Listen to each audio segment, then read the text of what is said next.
Between the scarred trenches of the Western Front during World War I lay a desolate wasteland known as No Man's Land, a hellscape of mud, shell craters, barbed wire, and countless corpses.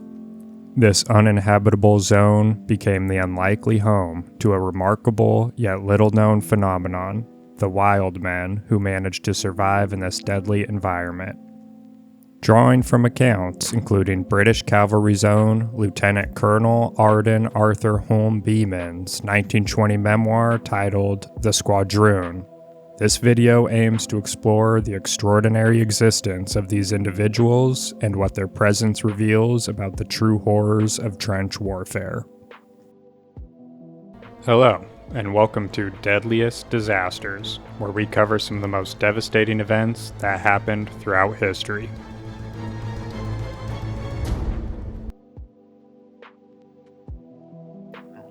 When the warfare of 1914 dissolved into stalemate, the Western Front transformed into a 400-mile network of trenches stretching from the Belgian coast to the Swiss border. What emerged was a new kind of warfare, where men lived in muddy ditches under constant threat of artillery, snipers, and poison gas.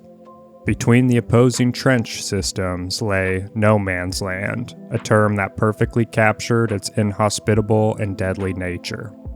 This barren strip varied in width from mere yards to hundreds of meters, depending on local topography and the tactical situation. It was a landscape utterly transformed by war. Shell craters filled with stagnant water, tangles of rusted barbed wire, unexploded ordnance, and decomposing human remains. The ground was toxic, saturated with chemicals, human waste, and the byproducts of constant bombardment. Most soldiers encountered No Man's Land only during nighttime patrols or dawn attacks, rushing across it with trepidation, aware that exposure meant near certain death. Artillery barrages rendered the earth so broken that a man could disappear completely within a crater. The constant reshelling of the same ground created a lunar-like landscape where navigation became nearly impossible. In the words of one British officer, it was, quote, a place God had abandoned, unquote. In this devastated environment, an unexpected phenomenon developed, the appearance of what came to be known as wild men. These were individuals who, through various circumstances, found themselves living in no man's land for extended periods. They represented several distinct categories of lost souls. Perhaps most tragic were those suffering from severe shell shock, what we now recognize as combat-related PTSD. The psychological trauma of battle could be so profound that some men became completely disassociated from reality. In his personal World War I memoir titled The Squadroon, Beeman describes encountering, quote, a gaunt figure, more apparition than man, unquote, during a reconnaissance mission near Ypres. The man, discovered hiding in a partially collapsed dugout, was unable to recall his name or regiment, muttering incomprehensibly about the need to remain where the shells could not find him. Medical records from field hospitals occasionally mention soldiers brought in who had apparently been living rough between the lines for weeks, their minds shattered by the concussive force of shell blasts and the psychological strain of combat. Unable to recognize friend from foe, they had retreated into a primitive survival state. Another significant category consisted of deserters, men who had deliberately abandoned their posts. While military justice dealt harshly with desertion, potentially imposing the death penalty, the chaos of the front lines meant that some men slipped away unnoticed. Rather than attempting to reach the home front, where they would likely be apprehended, some chose the counterintuitive sanctuary of no man's land.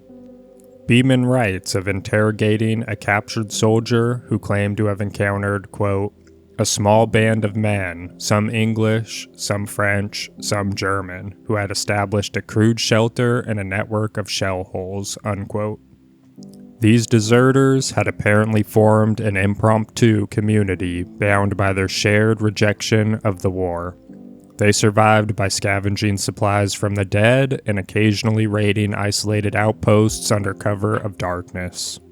This international fraternity of deserters represents one of the most fascinating aspects of the wild men phenomenon. Traditional enemies dissolved in favor of mutual survival, suggesting that even in the depths of this most nationalistic conflict, some men found common humanity more compelling than patriotic duty. The third category comprised those who were initially wounded during attacks and subsequently stranded between the lines. When attacks failed, many wounded soldiers found themselves unable to return to their lines. If the fighting was intense, stretcher bearers could not reach them, leaving them trapped in a nightmarish limbo. Some of these men, facing the prospect of a slow death, managed to find shelter in craters or abandoned fortifications. Those with less severe injuries sometimes recovered enough to begin a primitive existence. Beeman recounts a cavalry patrol discovering, quote, a British private who had been reported missing for over a month after a failed assault near Arras, unquote. The man had sustained a shrapnel wound to his leg, but had managed to create a makeshift splint and had been surviving on water from shell holes and rations taken from the dead. The survival tactics employed by these wild men demonstrate extraordinary human resilience. No Man's Land, despite its desolation, provided certain grim resources for those desperate enough to utilize them. The primary challenge was sustenance. Wild men relied on several resources for food: rations from the dead and abandoned packs, food thrown away or lost during resupply missions, occasional theft from frontline positions during darkness, or in rare cases, packages thrown deliberately by sympathetic soldiers. There were even accounts of cannibalism of the dead, although this is mostly unfounded. Water presented an even greater challenge. Shell holes collected rainwater, but this was often contaminated with chemicals, decomposition products, and disease. Some accounts mention men who developed systems for collecting and filtering water through layers of uniform fabric, though this offered little protection against bacterial or chemical contamination. Shelter came in many forms: abandoned dugouts, deep shell craters, or improvised structures combining corrugated metal, wooden beams from destroyed villages, and even the detritus of war itself. Concealment was the main goal. Being spotted meant death, either from snipers or artillery called in specifically to eliminate anomalous movement in no man's land. Beeman describes one shelter discovered after the German withdrawal to the Hindenburg Line in 1917. Quote, an elaborate construction, ingeniously assembled from shell casings, broken wagon parts, and canvas. Inside, we found evidence of long-term habitation, improvised cooking implements, a bed fashioned from sandbags, and most remarkably, a crude calendar scratched into metal, suggesting the occupant had maintained some connection to the passage of time, unquote. The wild men became masters of camouflage and nocturnal movement. They learned the rhythms of the front, when artillery typically fired, when patrols ventured out, and which sectors were more actively observed. This knowledge allowed them to move with relative safety during specific windows of opportunity. As a British cavalry officer, Lieutenant Colonel Beeman offers a unique perspective on the wild men phenomenon. The squadron primarily deals with mounted operations, which were limited on the Western Front after the establishment of trench warfare. However, cavalry units were often used for reconnaissance, particularly in sectors where the lines were more fluid or during major offensives. Beeman writes that mounted patrols occasionally ventured into segments of no man's land where the terrain permitted. Quote, the advantage of horseback allowed us to spot what infantry patrols might miss: movement at a distance, smoke from concealed fires, or the glint of scavenged equipment, unquote. Beeman's memoir includes several encounters with wild men during these reconnaissance missions. One particularly striking passage describes approaching a seemingly abandoned farmhouse in a contested area. Quote, as we drew near, I observed movement within the ruins, training my field glasses on the structure. I was astonished to see not German scouts as expected, but what appeared to be 3 figures in tattered uniforms of indeterminate origin. They scattered like startled animals upon noticing our approach, disappearing into the honeycomb of craters beyond." Unquote.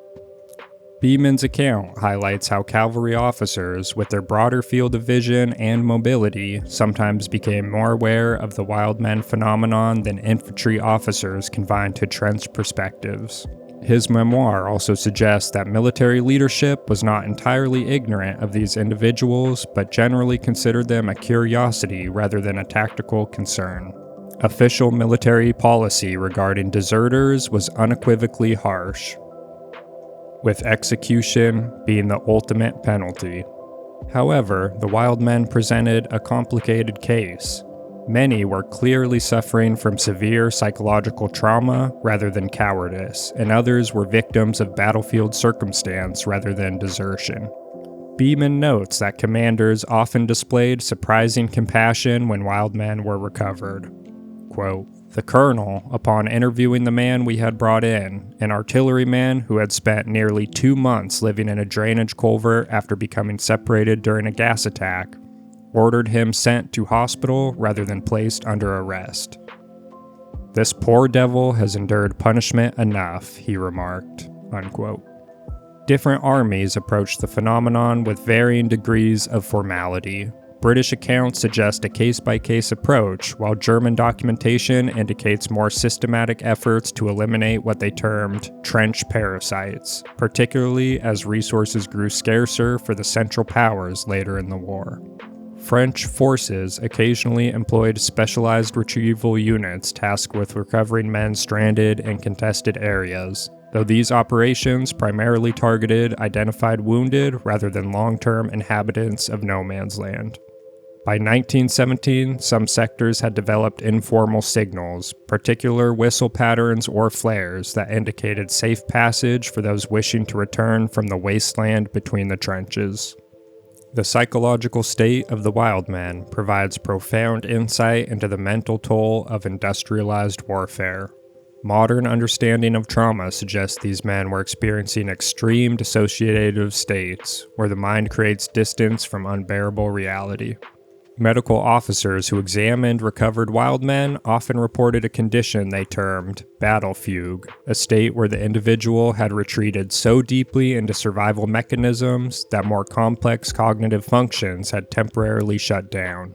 Speech was often impaired, memory fragmented, and emotional responses blunted or erratic.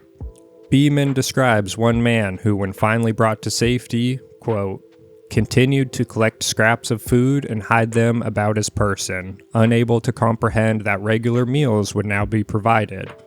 Another spoke only in whispers and became terrified at the sound of normal conversation, having conditioned himself to absolute silence for many weeks." Unquote. Recovery rates varied dramatically. Some men, once removed from immediate danger and provided with rest and nutrition, gradually reconnected with their former selves. Others suffered permanent psychological damage, their personalities fundamentally altered by their experience in the wasteland.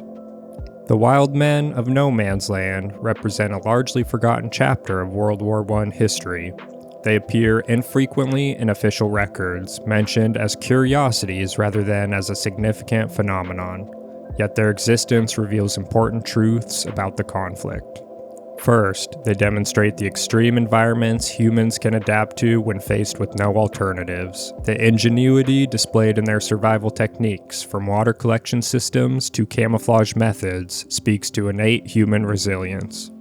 Second, they highlight the psychological breaking point of soldiers. The wild men phenomenon represents the most extreme manifestation of the mental health crisis that plagued all armies during the conflict. While most shell-shocked soldiers were evacuated to field hospitals, these men fell through the cracks of the military medical system, becoming living embodiments of war trauma. Third, the formation of mixed nationality groups of deserters challenges the nationalist narratives that dominated official discourse during the war. These impromptu communities, where former enemies cooperated for survival, represent a profound rejection of the hatreds being cultivated by wartime propaganda. On a side note, another amazing thing happened in No Man's Land. In the week leading up to Christmas Day of 1914, along the Western Front of World War I, a series of unofficial ceasefires, known today as the Christmas Truce, occurred.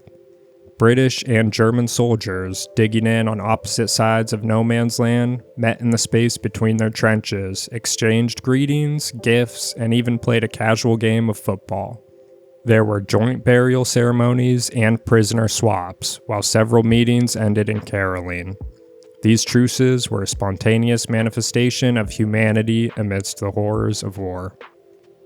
Lieutenant Colonel Beeman's accounts in the Squadron, alongside other primary sources, provide glimpses into this forgotten aspect of trench warfare. These glimpses help us understand the true nature of World War I's horrors beyond statistics and battle maps. The Wild Men stand as a testament to both the devastating psychological impact of industrial warfare and the remarkable capacity of humans to adapt and survive. In their struggle to exist in a place designed only for death, they embody the central paradox of the war itself: immense destruction alongside stubborn persistence of life.